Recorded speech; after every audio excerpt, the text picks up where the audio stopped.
Welcome, one and all. I'm Chris Kousoulas, the host of the IT Woodworker, and I'm joined again with my friends Nick Santilli and Lee Grant. Welcome to the podcast again, gentlemen. And it's been about 90 days since we've been calling it Chat GPT, but I thought we really should change the name to AI and machine learning.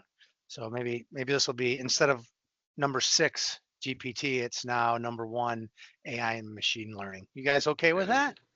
I'm fine with that. I think that's Okay. appropriate. Yeah. Yeah. I mean, and I wouldn't even, don't know if we necessarily have to make it about AI. Maybe we shouldn't limit it to just that. I don't know.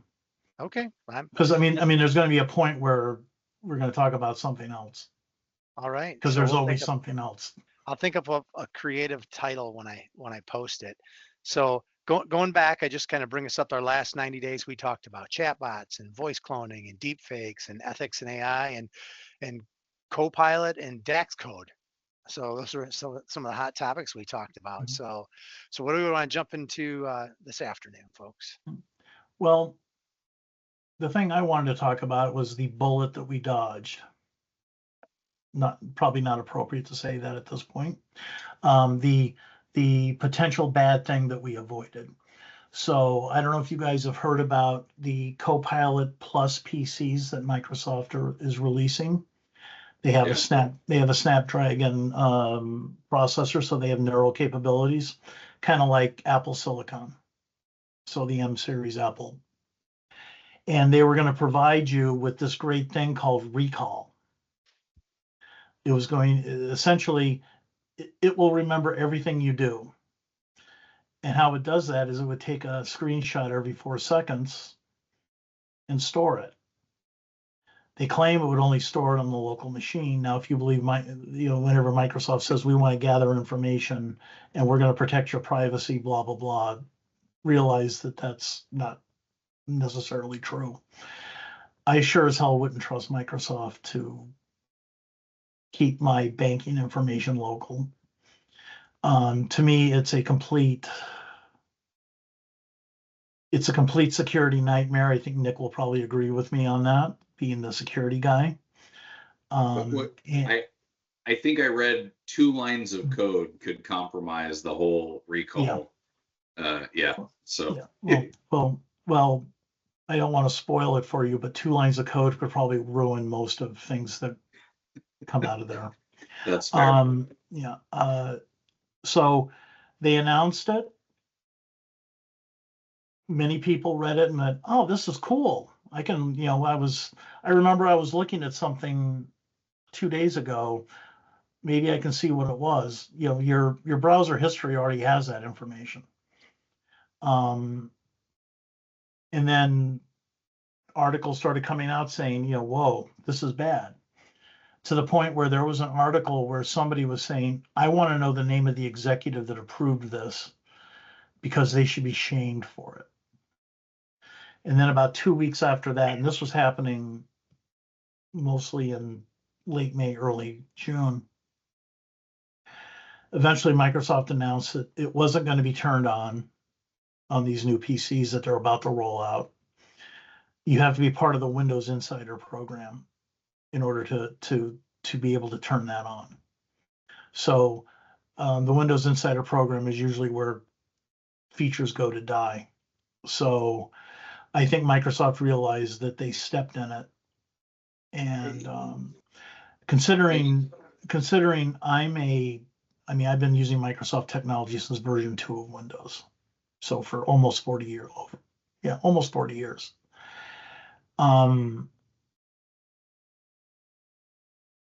I have reached a point where with stuff like this, I have purchased my last Windows-based machine. Wow, that's pretty good. I've got a counter to that though. So let me say a couple of things.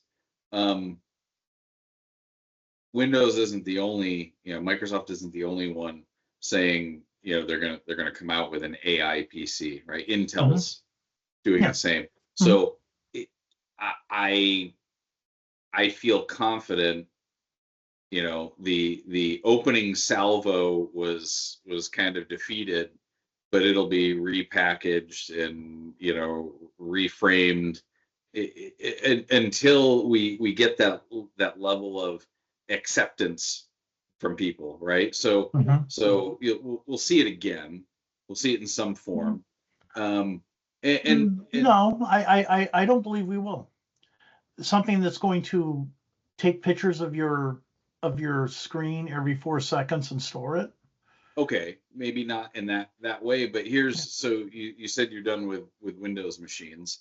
I've been an Apple guy for a long time, and at the Apple Developer Conference just recently, they announced the next iOS is coming out with AI, Apple Intelligence, which is Chat GPT built into the iOS.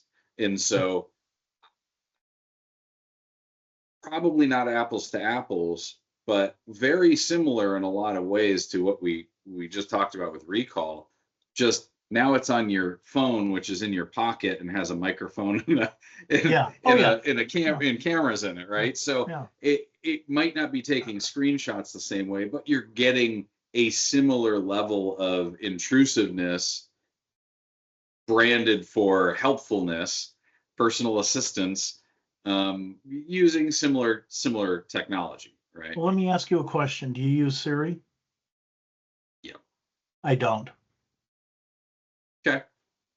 Now, I use an Amazon device because it allows me to listen to music. Yeah.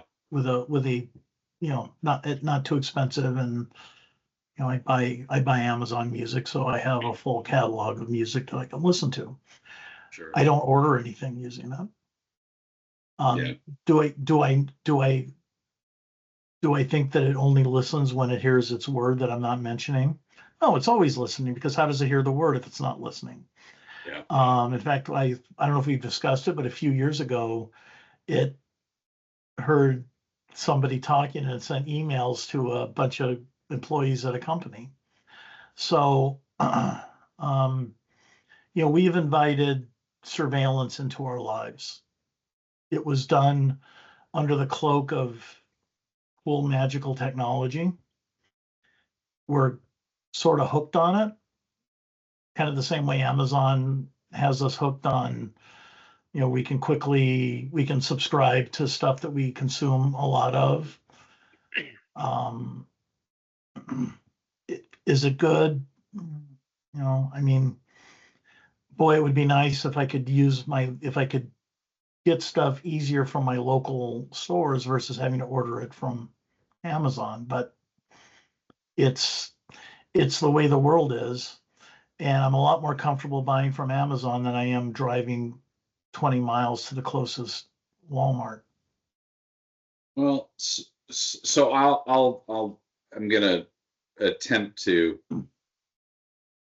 speak to two sides of this, right? As a security guy, we know kind of where I stand, right? There's a lot of issues I have with these things. As a technologist, as somebody who's always been a geek at heart, this is cool, right? I mean, take away the rest of it, the convenience factor, the technology magic, whatever you want to call it. My memory is not what it once was, and it wasn't great before. And so to be able to abstract out, not having to go to my browser history and search through. Sometimes I do, I know how to use that, right? I'll go into my history and search for something, and for the life of me, I can't find something I know I was looking at, because I can't remember the term or the phrase or the product name or whatever. In moments like those, hey, whatever, hey, Recall, I was looking at some lawn furniture a couple days ago. Can you remind me what that was? Like, I see the cool factor in it, but I mean, that's cool, except again, and if it was guaranteed that it was only being stored locally, absolute 100% guaranteed it's stored locally, I could sort of, in fact, I would accept it if it said it's guaranteed to be stored locally, and anytime we see something from something we think is a financial institution or a healthcare portal, we will not take screenshots Yeah. of that, because we certainly remember where our bank's online banking is. Now, granted, I do most of my online banking with this, and I also use the medical system portal for my doctor using What this. I mean, why wouldn't they be bound by PCI or HIPAA? I mean, because the law hasn't caught up to technology. And what does HIPAA mean in a world where 4 years ago some people were forced, if they wanted to keep their job, had to go get a shot and had to sign something saying, yes, I did get a shot, or show so my mind's over here, our little get out of jail free card. well, if anyone worried that they replaced Lee with an alien, we know that they have not, because this is the Lee we know and love. So I'm glad for that. So. No, Lee, trust me, when I was reading about recall, I was pretty fired up. It's a good thing it wasn't that it got basically you should have called. I want decommissioned. you really fired up. We would have just did an impromptu one. I was out of the country, so I didn't. There's no sense in raising my blood pressure when I'm doing my remote work and vacation. Gotcha. But it's it and I'm honestly, we're coming off of a 3-4 week period where I've been using Copilot quite a bit. I learned something being a certified data engineer. I should have known this. T-SQL is not standard SQL. It's a superset of standard SQL. I didn't know that. So I'm converting some T-SQL to Spark SQL on a data modernization project. So I've been running a lot of T-SQL through Copilot. Copilot is getting dumber. I mean, seriously, it is. Well, you talked about that last time, that you thought that they were dumbing things down to try to catch up with the ethics. I mean, the interesting thing is when you come back to it and say, hey, it comes back and says, I apologize. It needs to really look like this. And usually by the second or third time, it's giving you something that's correct. But I mean, I want it to be accurate because there's too many people that aren't going to check what it tells them. I mean, if it gives you bad code, that'll get caught at some point, either in compilation or runtime. It'll throw an error. If it's information on politics or news or something like that, and it tells you something, that's when it's really bad, because nobody's going to check that. Because it's not going to malfunction the system and shut down. It's going to proliferate out to all kinds of different people who believe it. Yeah, as a society, we've kind of become lazy. Oh yeah. I mean, crazy is not a strong. I think he said lazy. Did you say lazy? Lazy. Oh, well, yeah. Well, I think that's been a problem for 30 years. And that's what all the technology does, is make us lazy and complacent with it. And if you can't have those. But it's kind of like the analogy that I came up with is, remember the Gulf War I, where we had all the smart bombs and we were able to take out just the military and kind of limit civilian damage, and it happened in 10 days and we got in, got out, and everything was great. Well, that suddenly made, now war is easy. War is antiseptic. And then Gulf War II, we realized, no, war is a slog. And now with Israel and Gaza and Ukraine, we're seeing that war is an ugly thing. It's not a surgical strike. It's death and terror and horror. And I think that our parents, my father was in World War II, he didn't talk about it. they saw what it was and didn't want it for their kids. And,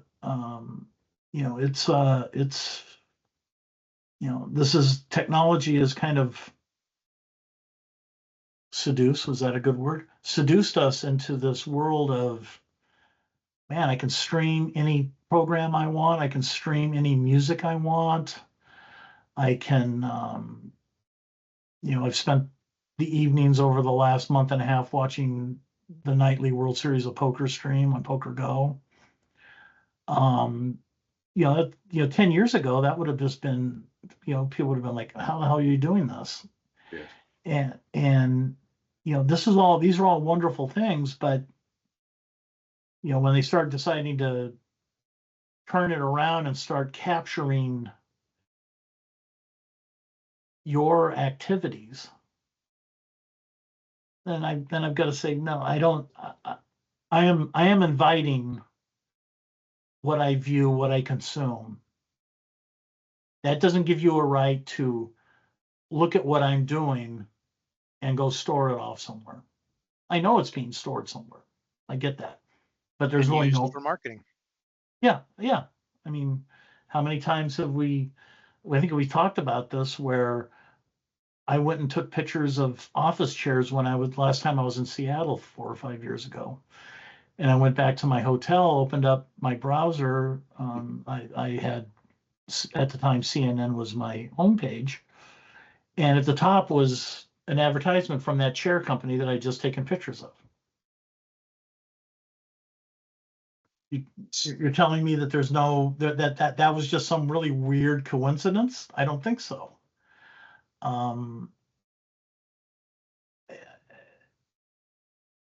That's innocuous, and it's not some horrific invasion of privacy, but my bank and my health information is.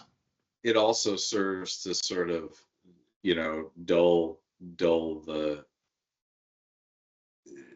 dull our apprehension to that, right? It's like, oh, that was convenient, that's the chair I was looking at. Or when I text my wife at a similar time almost every day, and suddenly I'm a week into it, my phone suggests, hey, do you want to text your wife around that time in the day? Like, oh, that's kind of neat, until you realize, like, it's making your life into an algorithm and using it to do whatever. But so I don't know if we talked about this last time, or if this is a conversation I had with somebody else. So if we covered it, we can move on. But did we talk about, medications have a trial period? They get run through. What are the side effects? What are the, is it effective? Is it ineffective? Does it cause you to have, this or that, and everything else? And did we talk about the yet unknown side effects of utilizing AI, making it such a central part of our lives? Does this sound familiar to you guys? No, it doesn't. And I think it's a brilliant topic to talk about. So where this kind of, and I can't remember who it was. If I had recall, I could probably ask who I was talking to about that. But the conversation went a little bit like this. You look at the elderly population, and those that stay physically active generally tend to be healthier. Right? Like that seems silly saying it, but if you keep moving, well, your body tends to be in a little bit better shape. If you don't keep moving and you just kind of sit, and you tend to have more health problems. Overly generalizing, but there's some trends there. So if we apply that same thing to our brains, right? How often, my mother might do Sudoku or something like that, things that kind of keep her thinking and working hard with her mind. When you don't have as much challenge, brain activity challenge, well, we see the same thing: early onset dementia, things of that nature. So let's bring it back to AI and all the things it's simplifying in our lives. How many years of using large language models, recall, Siri with AI, all these tools, is it going to dull the actual activity our brains are required to do each day? And what long-term effects could we see as a result of that? Maybe, blowing this way out of proportion, but theoretically, Well, anyway, I don't that think was kind I of don't think the, you are. I think no, you I hit think the nail you're, right on the head with that. I mean, I can tell you that my father,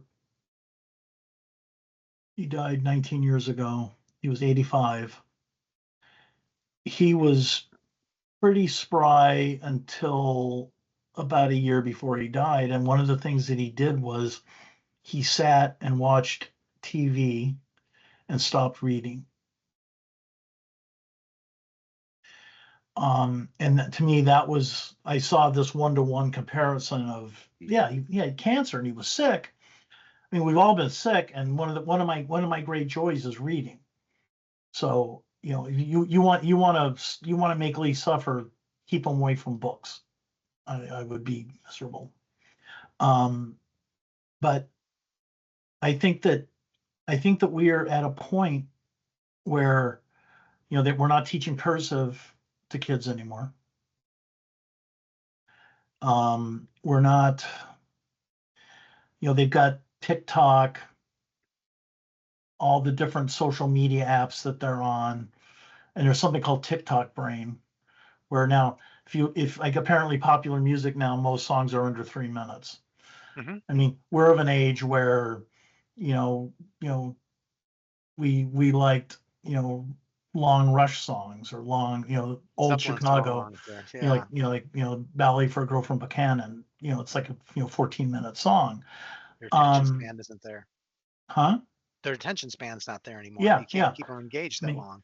And I remember there's a guy, Ted Giola, I think is how you pronounce his name. He was on Rick Beato's YouTube channel, and he was talking about how, movies today, when we go to a theater and see movies, compared to when we were kids, I mean, these places are palaces. I mean, there was nothing like IMAX when I was a teenager. I mean, we had this small little 2-screen theater in the next town in the desert in California with it was narrow, small. And now, there's these big, nice screens, high fidelity sound. Our TVs at home. I just got an email for Costco. I mean, I can get a 75-inch TV for like $500 now. Yeah. I mean, and phones are incredible. How did we listen to music growing up? We had a nice stereo. We had big speakers. We don't have that anymore. Now we have these little small, little tinny things that we stick in our ears. So unless you're music, me, then you use the big one still. yeah. But I mean, and I have a good set of headphones that I can listen to on a plane, noise canceling. But when I'm home, I'm listening, through the Amazon devices. And like, I'm not getting the experience that I had growing up. And so music is the one place where every other entertainment medium has been enhanced by technology, even radio. I don't know if you guys have Sirius XM in your automobiles.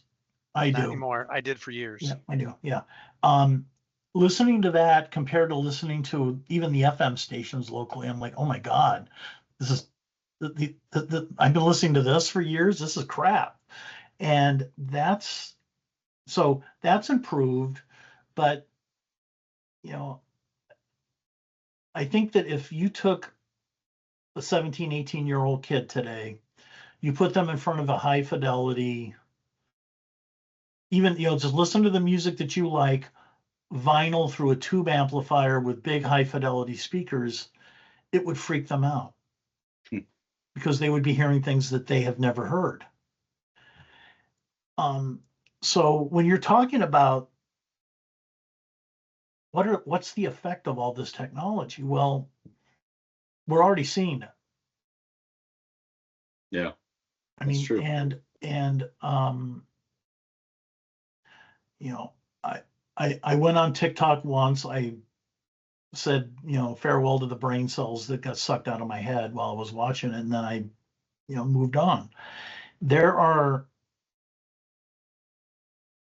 you know, there are things that are being brought into play here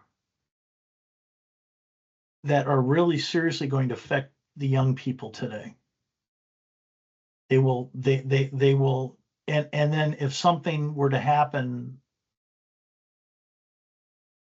an actual pandemic where millions of people, many millions of people are dying, monthly, they're not going to have the tools to handle it. I mean, if you took away their cell phones, they wouldn't have the tools to get through life. We went on a road trip last Thursday. We drove from Northern Illinois to St. Louis, caught a Cubs game and a Cardinals game, and Mm. my son had made the comment, I don't know how you did this without GPS. I don't know how you did this with paper maps, because we were talking about another one of my son's friends, and he said his dad refuses to use GPS. And we've traveled before. I never knew that. He said he will pop it up, he'll look at where he's going, and then he sets it down and he gets there by Yeah. memory. And I thought, wow, that's kind of crazy. But was it really that hard to travel No. with maps? I mean, I can remember fighting with my wife when she tries to hand me the map when I'm in a construction zone. But, the reality of it is I don't remember that many, bad experiences with a map. It is convenient, but to your point, what if we lost by not having the ability to get somewhere without using our iPhones? Yeah. I mean, if I gave you guys a map and a compass and I give you an accurate topographical map, say you're right here, you need to get over here, could you do it? Well, we'll stop right there.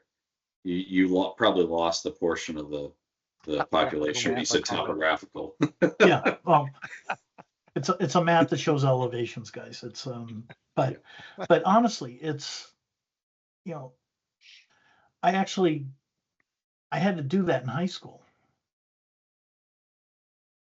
I mean, it was just, and I'm sure that was my father that influenced me taking that, but it's that's a skill that if suddenly an EMP goes off or something happens to our satellite networks, how are you going to get around? Yeah, if they take our AI away, what are we going to do? Yeah. I mean, I saw a weird video. Somebody came around a corner in Nevada in a Jeep and ran into a Tesla. So you see the video from the Tesla.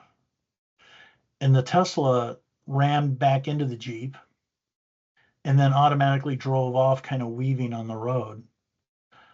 The owner of the Tesla claims that it just went into like auto drive mode.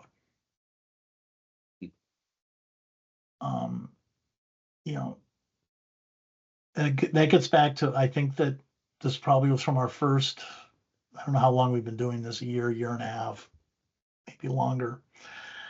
Where's the off switch?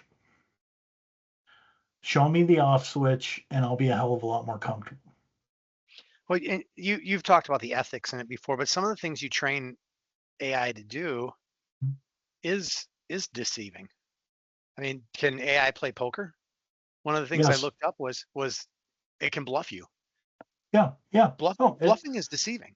Yeah. So it can, and if it learns that, then there was something I was reading where like machines will play dead, so you think they're not working, and then they come back on. I mean, there's just, so who's running the ethics portion of this, and even when you are running ethics, hey, I want to make it play poker. Well, the thing is, I mean, the whole there was this was maybe 2 years ago. Somebody came up with the equivalent of Deep Blue for poker. So Deep Blue was the IBM chess program that could beat a grandmaster, and I'm pretty sure that it beat most of the poker pros that it played. It's because no limit hold'em's been solved. There are solvers that it's called game theory optimal. If you can play perfect like a machine over a long period, you can't lose. And part of that is bluffing. Yeah. So that's where the machine is able to say, in this situation, you should bluff. And if somebody put that in the AI, it will bluff, but it doesn't look at it as deception. It's part of the game. It's just how to it's play. part of the Yeah. game. It's part of the game. And Well, and it's we've talked about guardrails a lot in these conversations together, and whether they're guardrails or whether they're just tuning and teaching, it's all kind of the same. It's Tuning. inserting bias on how to bluff or how to play a game or things like that. I mean, taking it back to our recall conversation earlier, how do you tell recall, oh, don't keep a screen capture if it's something that's related to health information or banking? Again, you're tuning it and you're putting guardrails on it, but it requires some degree of us deciding what's right and what's wrong. But and who gets to decide? Yeah. Exactly. Well, There's an Amazon. it should be configurable. I mean, not only should I be able to say I want it, I never want it turned on. Yeah. But I should also be able to say, these are the things that I don't want tracked. And because I mean, I purchased the laptop. I understand that with how nebulous the EULAs are for operating systems, do we ever really own the operating system? But I've purchased the hardware and it's my information. I own that information. And we don't own anything digitally anymore. but you don't, I mean, that's the thing, is that they can decide what they want to do. And who's the they? Apple, Microsoft, Facebook, or Meta, Google, Netflix, Amazon. I mean, data's the coin of the realm now. And you had talked about, who programs it, and it's going to have their personal beliefs. There was an Amazon facial recognition for criminals, for convicts, and they said they used a bunch of pictures from Congress. And I would have to think that these Congress people were not criminals, but it said not only did it pick them incorrectly as criminals, it was prejudice. So they didn't say racist in there, but I'm guessing if it was prejudice, it was racist. So who programmed this, and how did it get their own prejudices in there to do that? I mean, stuff like that's really appalling. But how does it pick that up? Because humans are imperfect. We have our biases, we have our prejudices, we have our likes, we have our dislikes, and in how we write documentation, if we're a novelist, how we write, if we're writing a machine learning algorithm and deciding what are the factors that we're going to base this algorithm on. It's all imperfect. But it's imperfections being shoved into something that will perfectly use those imperfections. So the imperfections show up pretty front and center. Is there a solution for it? At this point, no. I think we've passed the Rubicon on this. My hope is that the law can catch up to technology. It's a big ask. And can force guard. I mean, I'm not big on governmental intervention on most things, but guardrails need to be put in. Agreed. And it's obvious we can't trust the tech lords of the world to implement those guardrails in a responsible manner. If it doesn't financially benefit them, they will not. Yeah. So I vote Nick to be the guardrail god of US. You Thank have you. so duly been appointed. I trust Nick. Thank you. I'm not sure I want that. Yeah. That's, Well, Do we want to talk again, about a couple positive things here sure. at all, or just some, so I'm just going to throw one out there. Has anybody used Taco Bot yet? Just what? no. You haven't What used is it? Tell me Taco Bot? more. It Taco Bot? it's a Taco Bell app. I haven't either. I was just reading up on it. It's supposed to streamline large texted orders to give you a better customer outcome, better customer service. So there's my positive thing. Who doesn't like Taco Bell? Taco Bot, man. Funny.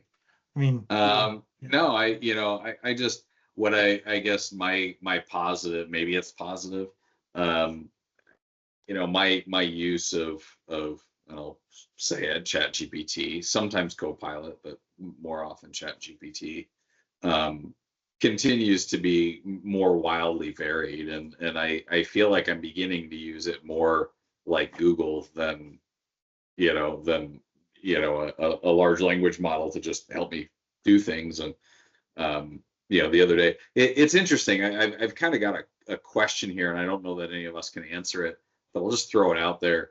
I'll come back to that question. It's about the younger generation, the young adults and teenagers, and how they're using, what their adoption looks like of these things. Because I'm not convinced it's there, and that's based on very minimal data points. But case in point, my oldest is anticipating a study abroad in Europe this fall, and we were kind of going through, very exciting, and going through the budget planning and all that. And he goes, how much do we think I'm going to need for food? And I'm like, holy heck, I could sit down here and spend quite a bit of time, like, what's the average cost of food in Italy, or Czech Republic, or wherever. Mm-hmm.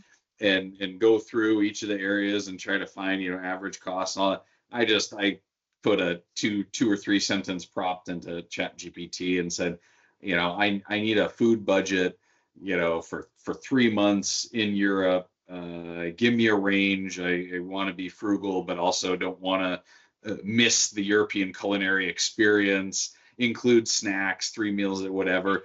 And it broke it all down, for breakfast, anticipate this to this, lunch, this to this, snacks, etc.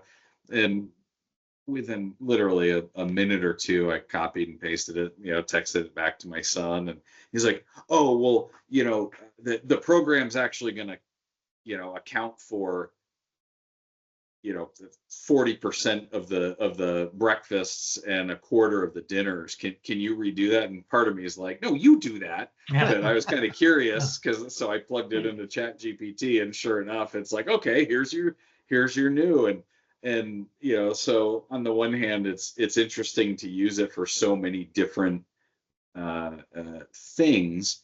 On the other hand, I'm kind of wondering, is the upcoming generation leveraging these tools for good, for whatever, but are they using it?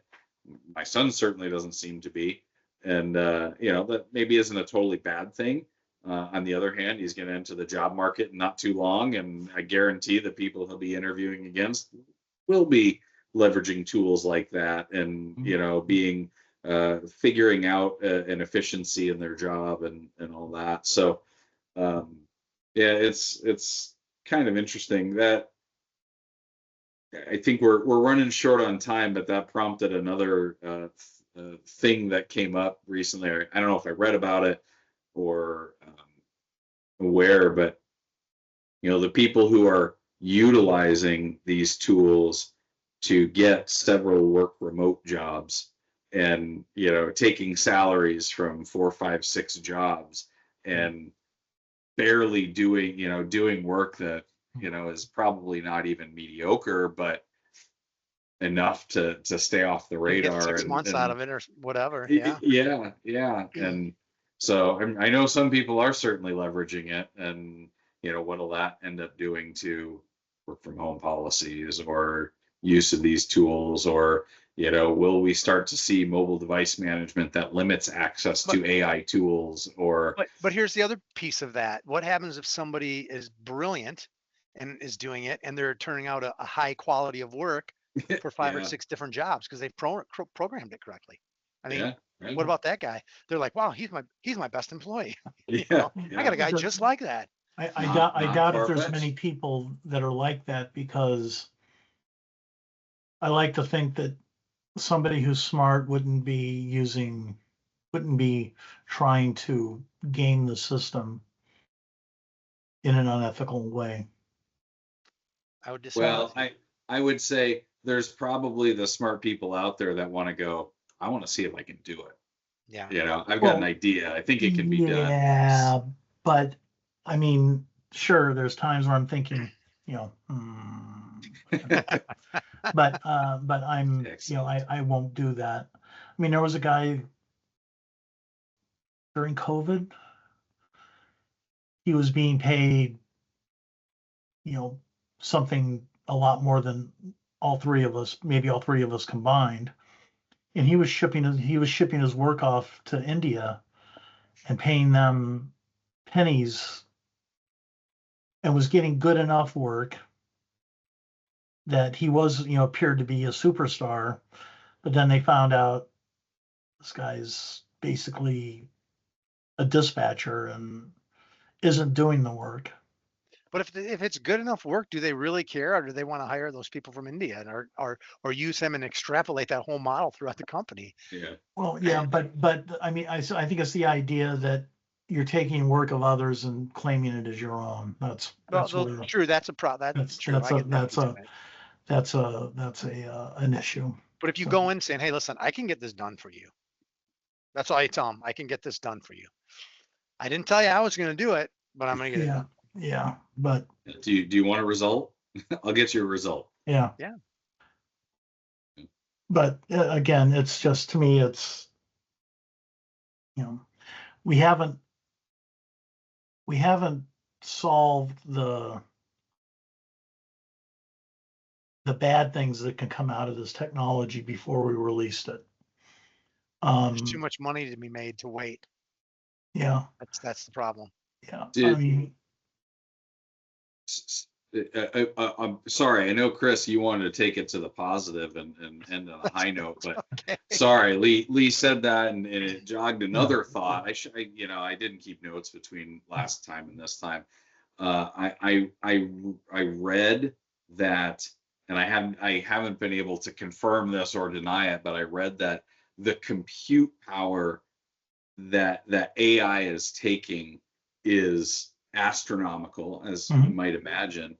And somebody equated it once to every time you type in a single line prompt, it's equivalent to pouring out a bottle of water, and just emptying it into the desert, because to cool these systems and to like the resources it's taking, not even just energy, but to cool it, the amount of water, it's literally, you type in a single line prompt and it's like throw an entire bottle of water just into the dirt.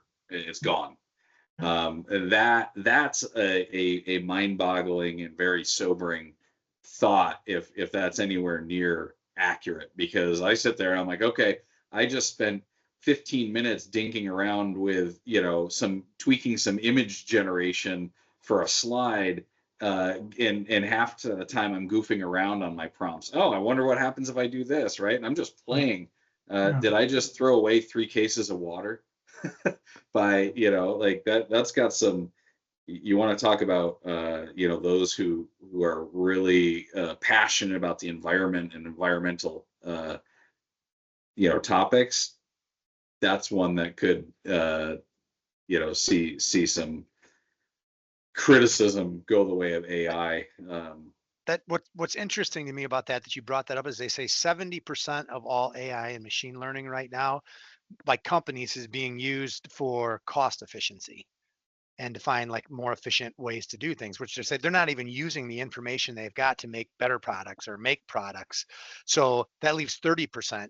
What of that 30% is being used by Nick Santilli to make, Arnold Schwarzenegger sing, to the sound of music? Yeah. You know what I mean, Yeah. though? How much more is there just ridiculousness? And how many Yeah. people how many organizations are really using it to make products better, or to invent new products, or to cure medical conditions? So Yeah. Yeah. I mean, Well, it's,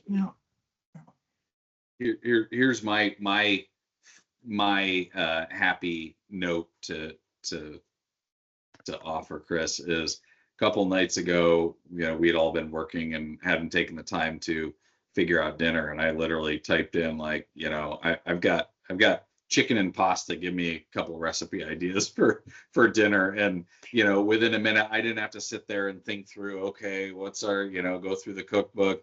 It gave me a couple of options. I picked one I liked.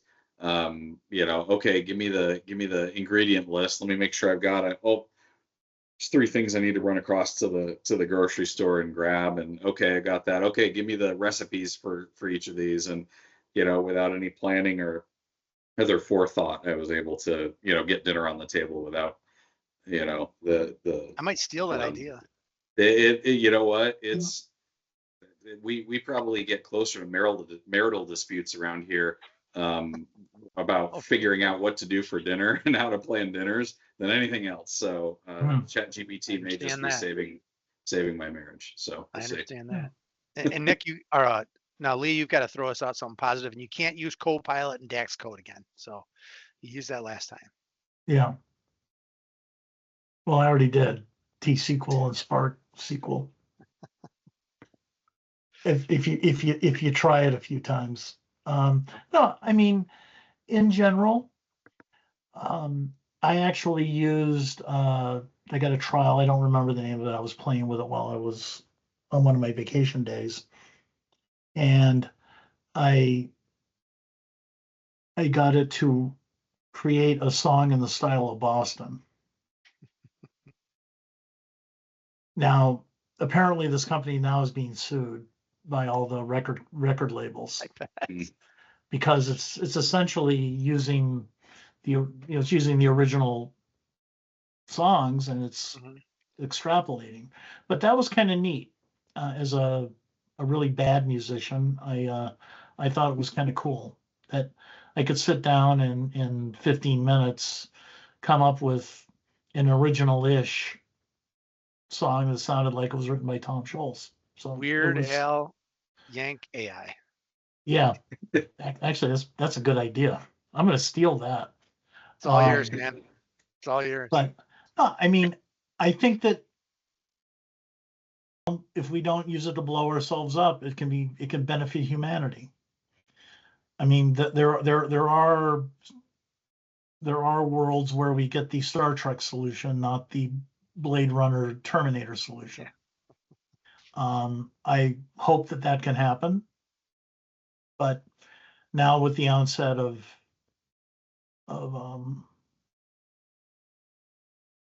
quantum computing, I mean, the computing power is just going to get more and more powerful, and certainly use more and more energy. Microsoft's attempt at putting data centers under the water didn't pan out, apparently. Which that's an ideal cooling solution, stick it in the ocean. Yeah. Yeah, you just have the electricity contention there if anything happens. But yeah, well, it's just if it oxygen. Yeah, I mean, these machines break, and eventually, in an Azure data center, if a container that gets less than 50%, less than 50% uptime, they just pull it out and put a new one in. So I mean these are physical things that break. But, no, I think I'm just going to say positive that I think that everything eventually will be okay. Good. I don't know if I believe you. When that I don't know if I believe that's what you feel. I believe that'll happen. Yeah. When that eventuality happens, I will be dead. I have no children, so I don't have to worry about the world I leave, and Jeez. I will have been one of the voices that said, hey, we shouldn't do this. So True. You will be remembered for that. yes, well, I think people probably think that I wear a tinfoil hat most of the time, but I wish you'd wear it on screen. We get so many more viewers. you guys have known me long enough to know that I'm really basically a positive person, but there's parts of this stuff that just scare the hell out of me. Agreed.